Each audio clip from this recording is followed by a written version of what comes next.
So this video will guide you through the step-by-step process of fitting both front pegs, aftermarket front pegs, which are going to lower the foot pegs by 40mm. Why do I want to do this? Well, I found personally that in the riding position my legs are a little bit cramped, and I wanted to give a little bit more distance between the seat and the foot pegs, just to make that leg position a little bit more comfortable. I was finding on long rides that I was getting discomfort in the hip area that I felt was due to the legs being a little bit cramped. So that's what I'm trying to do, is just get more distance between the seat and the foot peg. So if you stay on until the end of the video, there are some before and after photographs that will show you the difference in the leg position. Also at the end is a description of how to adjust the rear brake pedal to accommodate having a lower foot peg, which some may find useful. So here you can see I've just been opening the foot pegs, which I bought off eBay for £76. There were different colours available: red, silver, black, blue. I went for the red because it matches the trim on my Tiger. And in the description below there will be a link to where I bought the foot pegs on eBay, but there are many different variations available. Now in the package there was 3 boxes. Box number 1 had the actual foot pegs in, box 2 had the extension arms, and box 3 had the block connectors which attached to the bike. There was a variety of screws, bolts and pins also in the packets that came with the kit, and the actual parts are made out of aluminium. Seemed very good quality and I was very happy with them.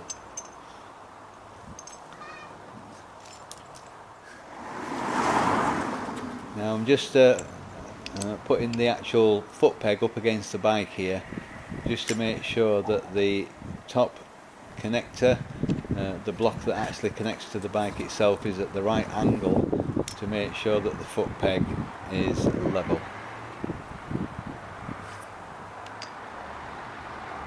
So here I'm just looking at the position that it needs to be, and I'm putting some little steel pins into the joint mechanism, which will stop the foot peg from rotating and keep it firm and secure. Each of the joints in the foot peg mechanism is secured with an Allen key bolt.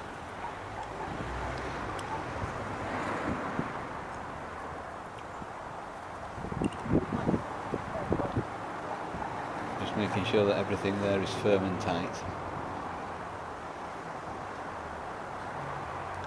You can see that the styling of these foot pegs are adventure bike styling, so a little bit more kind of width to the foot peg compared to the standard Triumph pegs.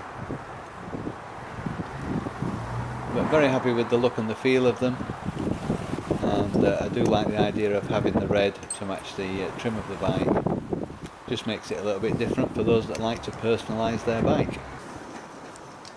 So here we are now with the pegs ready to go on the bike.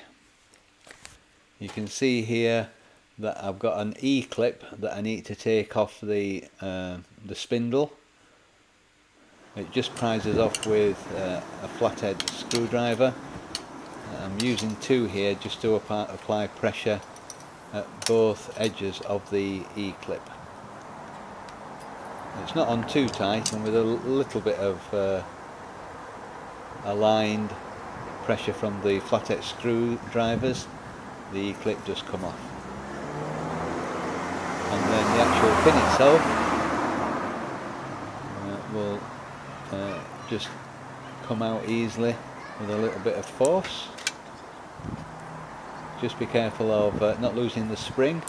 Have a look at the spring and how it's fitted into the bike and the foot peg arm, just so you can make sure you get it back in the same position.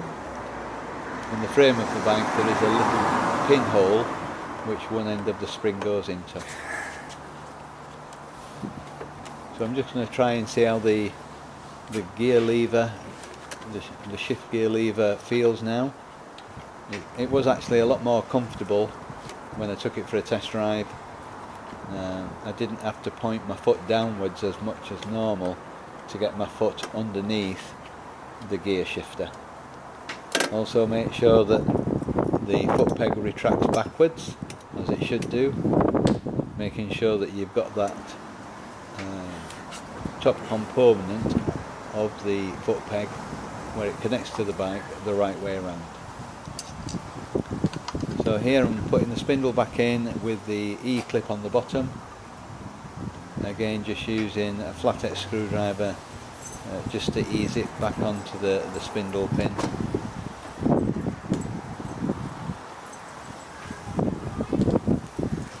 And that's completed. But I think it looks very nice myself. Obviously it's personal preference and we're all different. But aesthetically and the look of the bike, I just think it adds that little bit extra.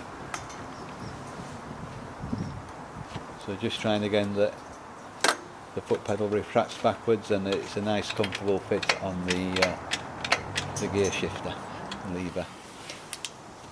So just looking now at the other side, just easing that E-clip off again.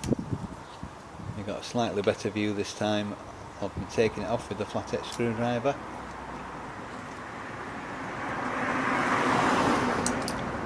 There it is.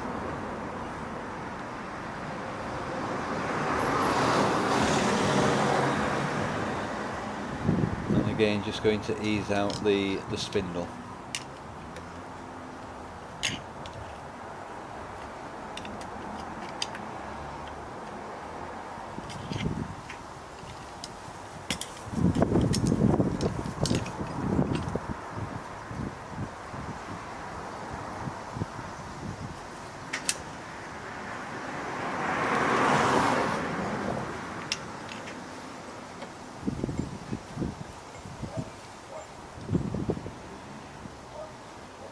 So although it doesn't show on the video, it did take me a couple of attempts to get the right angle into the foot peg arms to make sure the foot peg itself was flat and in the right position.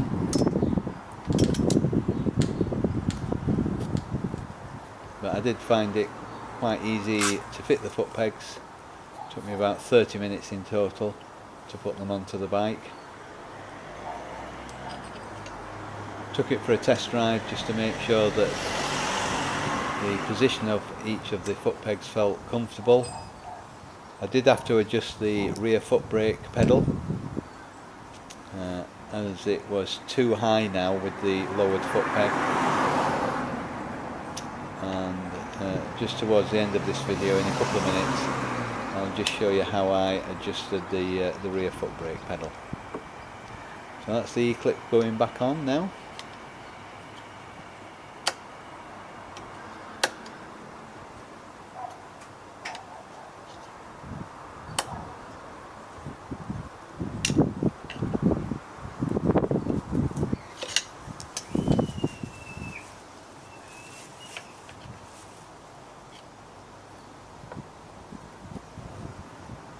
Just making sure I've got the brackets on the right way and the foot pedal retracts backwards.